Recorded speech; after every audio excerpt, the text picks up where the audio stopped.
అందరికీ నమస్కారం. నా పేరు హరినాథ్. నేను కువైట్లో ఉంటాను. నేను కొత్తగా యూట్యూబ్ ఛానల్ క్రియేట్ చేశాను. దయచేసి సబ్స్క్రైబ్ చేయండి. ఎలాంటి సపోర్ట్ లేదు.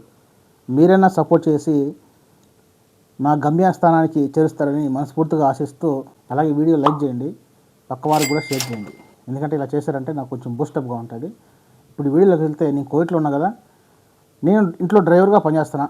నాకు అనిపిస్తుంది రోజు రోజుకి ఈ కువైట్లో రూల్స్ అతిక్రమించి చాలా వరకు ప్రాణాలు పోగొట్టుకుంటున్నారు. అలాగే రూల్స్ కూడా చాలా స్ట్రిక్ట్గా ఏర్పాటు చేశారు. సో ఇలా చేయటం వల్ల కొంతమందికి లాభము, కొంతమందికి నష్టం. ఎవరికి నష్టం, ఎవరికి లాభమో మీకే తెలుస్తుంది. సో దానిలో ఈరోజు వచ్చేసి ఒక వీడియో చేద్దాం అని చెప్పి అనుకుంటున్నా. దయచేసి సబ్స్క్రైబ్ చేయండి, ఓకేనా. వీడియోలోకి వెళ్తే, రాను రాను కువైట్లో బతకలేమనిపిస్తుంది. ఎందుకంటే మొన్నటిదాకా ట్రాఫిక్ రూల్స్ అని చెప్పి కొంతమంది కెమెరాలు కొట్టిన వాళ్ళు, అలాగే జీతాలు ఈ కెమెరా కొట్టిన వాళ్ళు మొత్తం ఎత్తుకొని అక్కడ కట్టేస్తూ ఉన్నారు. చాలా అంటే చాలా నిర్దాక్షిణ్యంగా ఎత్తుకొని పోతూ ఉన్నారు. కోవిడ్లో కొంత మంచి వాళ్ళు అయితే చూసి చూడనట్టుగా వదిలేస్తూ ఉన్నారు. ఇప్పుడు అలా లేదనమాట. చాలా వరకు ఇబ్బంది పడుతున్నారు. సో మళ్ళీ వచ్చేసి ఈ అకామా లేని వాళ్ళను, ఈ అకామా ఎవరికైతే లేని వాళ్ళను, వాళ్ళనైతే ఒక 3 నెలలు 4 నెలలు ఏరిపారేశారనమాట కోవిడ్లో. మీకు తెలిసే ఉంటుంది. ఎక్కడ చూసినా ఇదే టాపిక్. మాలియా పోతే బస్సుల్లోనూ, అలాగే పార్కింగ్లోనూ, షాపింగ్ మాల్స్లోనూ, ఎక్కడైనా సరే మొత్తం చెకింగ్ అనమాట. ఎక్కడ పడితే అక్కడ పడేసుకుంటూ ఉన్నారు. సో ఈ విధంగా అయితే అవుతుందన్నమాట. జనవరి ఇప్పుడు 2026 కదా, జనవరి 26లోనే 3500 మందిని పట్టుకున్నారంట కువైట్ వాళ్ళు, పోలీసు వాళ్ళు. ఈ ఉల్లంఘన చేసిన వాళ్ళని, అకామా లేని వాళ్ళని 3500 మందిని దేశ బహిష్కరణ చేసి ఈ కువైట్లోంచి శాశ్వతంగా పెంగార్లేసి ఇంటికి పంపించేశారనమాట. ఇంకా ఎతుకుతూనే ఉన్నారు. రోజు రోజుకి కనీసం దొరుకుతూనే ఉన్నారు. తక్కువ మొత్తంలో కాదు, ఎక్కువ మొత్తంలోనే దొరుకుతున్నారు. ఎంతమంది ఉన్నారా అని కువైట్లో అకామా లేని వాళ్ళు ఇంత అని చెప్పి కువైట్ గవర్నమెంటే ఆశ్చర్యపోతుంది అనమాట. మనకు కూడా ఒక్కోసారి న్యూస్ వచ్చినప్పుడు నాకు కూడా అదొక విధంగా అనిపిస్తుంది. ఓడమ్మ ఎంతమంది ఉన్నారట అకామా లేకుండా అని. సో ఒకప్పుడైతే చూసి చూసినట్టుగా వదిలేస్తూ ఉన్నారు. ఇప్పుడు అలా లేదనమాట. కోవిడ్ మొత్తం మారిపోయింది. అప్పుడంటే పాతలు కాబట్టి ఎలాగో అలా తోసుకొని వచ్చేస్తూ ఉన్నారు. ఇప్పుడు అలా లేదు. సో అది మీకు ఏదో తెలిసే ఉంటుంది, ఇన్స్టాగ్రామ్లో కానీ టిక్టాక్లో కానీ. సో జాగ్రత్తగా ఉండండి. ఇప్పుడు వచ్చేసి కొత్తగా 2 అప్డేట్స్ వచ్చాయన్నమాట. ఎక్కడైనా సరే ఒకవేళ ఏఐ, ఇప్పుడంతా టెక్నాలజీ, ఏఐ ఆర్టిఫిషియల్ ఇంటెలిజెన్స్ అది మీకు తెలిసే ఉంటుంది. ఇది వచ్చేసి మనం షాపింగ్ మాల్స్లో కానీ ఎక్కడైనా కానీ తిరిగినా కానీ ఆ కెమెరాలు ఉంటాయి కదా, కెమెరాల్లో ఈ షాపింగ్ మాల్స్లో కూడా పెడతాను అనమాట. ఆ కెమెరాలు మనకు తెలియకుండానే మనం దాంట్లో పడిపోతాము. ఆ పడిపోయిన తర్వాత స్కాన్ చేస్తారనమాట. స్కాన్ చేసి ఈ ఇన్ఫర్మేషన్ వాళ్ళకి వెళ్ళిపోతుంది. సో మనం ఇక్కడికి చాలా వరకు దాంకుంటా ఉన్నారు. పోలీసు వాళ్ళు వస్తే అక్కడ దాంకోను, ఇక్కడ దాంకోనుగా ఉన్నారు. ఇప్పుడు దాంకునే ప్లేస్ కూడా లేదనమాట.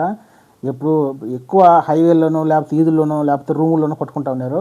సో ఇప్పుడు అలా లేదు. మీరు ఎక్కడ దాంకున్నా సరే ఖచ్చితంగా స్కాన్ చేసేసి వాళ్ళకైతే ఇన్ఫర్మేషన్ ఇస్తారనమాట. మనం ఒకసారి బయోమెట్రిక్ చేసినాం మొన్న, ఈ మధ్య మీకు తెలిసే ఉంటాయి. లాస్ట్ ఇయర్ బయోమెట్రిక్ చేశారు కదా, దానివల్ల ఇప్పుడు మనం చిక్కిపోతున్నాము. ఎక్కడైనా సరే అకామా లేకుండా ఉంటే అదొక స్కాన్ చేసేసి ఈ ఇన్ఫర్మేషన్ మొత్తం వాళ్ళకి ఇస్తారనమాట. ఇంకొచ్చేసి రీసెంట్గా ఫ్రీ రేట్లు ఉంటాయి కదా దవార్ల దగ్గర, రోడ్డు ఎక్కేటప్పుడు, రోడ్డు దిగేటప్పుడు సైడ్ ఫ్రీ రేట్లు ఉంటాయి కదా, సిగ్నల్స్ ఉంటుంది. సిగ్నల్స్ తర్వాత ఫ్రీ రేట్లు ఉంటాయి.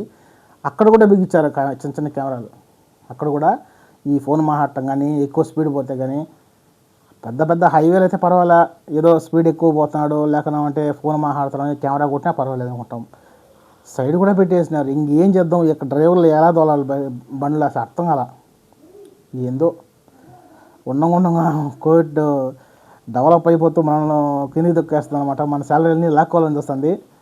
సో మనం ఒకటే, వాళ్ళు ఏం చేసినా సేఫ్టీ వరకు చూస్తారనమాట. ప్రాణం ఒకసారి పోతే మళ్ళీ రాదు. డబ్బులు పడితే ఫైన్ పడింది అనుకో మళ్ళీ కట్టచ్చు, కానీ ప్రాణం పోతే కుదరదు కదా.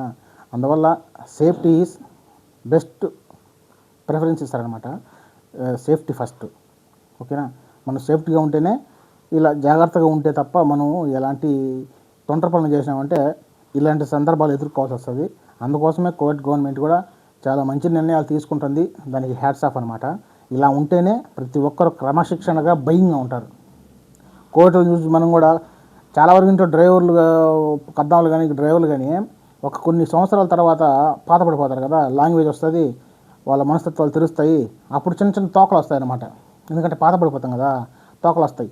ఎదిరించటం, నిర్లక్ష్యంగా బండి తోవటం. అలాగే కోవిడ్లు కూడా చూసినట్టుగా ఉంటారు. ఎందుకంటే పాత డ్రైవర్ కదా, తెలుసుకొని వస్తాడు అనుకుంటారు. కానీ మనం చేసే అల్ట్ర పనులు క్రాసులు చేయటం, అలాగే జంపింగ్ చేయటం, ఇది సిగ్నల్ క్రాస్ చేసుకోవటం, ఫోన్ మాట్లాడటం ఇలా చేస్తూ ఉంటారు. అలాంటి చేసినప్పుడు ఖచ్చితంగా కెమెరాలు కొడతాయి. ఒకవేళ కెమెరా కొట్టినా ఇలాంటి మనం చేసే పనులకు ఇతర జీవితాలు కూడా నాశనం అవుతాయి. సో ఇలాంటి సందర్భాలు జరుగుతాయని చెప్పి కోవిడ్ గవర్నమెంట్ ఖచ్చితంగా మంచి నిర్ణయం అయితే తీసుకున్నారు. సో ఎనీహో షాపింగ్ మాల్స్ దగ్గర కూడా చాలా అంటే చాలా జాగ్రత్తగా ఉండండి. రోడ్లలో కానీ వీధుల్లో కానీ, అలాగే డ్రైవింగ్ చేసేటప్పుడు సీట్ బెల్ట్ ఖచ్చితంగా పెట్టుకోండి. ఓకేనా? నేనేదో చెప్తున్నాను అనుకున్నా, ఒక తమ్ముడుగానో ఒక అన్నగానో చెప్తా ఉన్నా. సో ఇదేం చెప్పేది అనుకోవద్దు. ఇది ఈరోజు వీడియో. నెక్స్ట్ వీడియోతో మళ్ళీ కలుస్తాను. అలాగే వీడియో అయితే పూర్తిగా చూసిన దానికి థ్యాంక్స్ అనమాట. వీడియో పూర్తిగా చూసి సబ్స్క్రైబ్ చేసి, అలాగే మీకు నచ్చితే కింద కామెంట్ కూడా చేయండి అనమాట. కొంచెం సబ్స్క్రైబ్ చేసి సపోర్ట్ చేస్తే నేను కూడా ఏదో అలా అయిపోతానన్నమాట. ఓకేనా? నెక్స్ట్ వీడియోతో మళ్ళీ మీ ముందుంటా. SVKD vlogs. నేను హరిడాన్. ఓకేనా?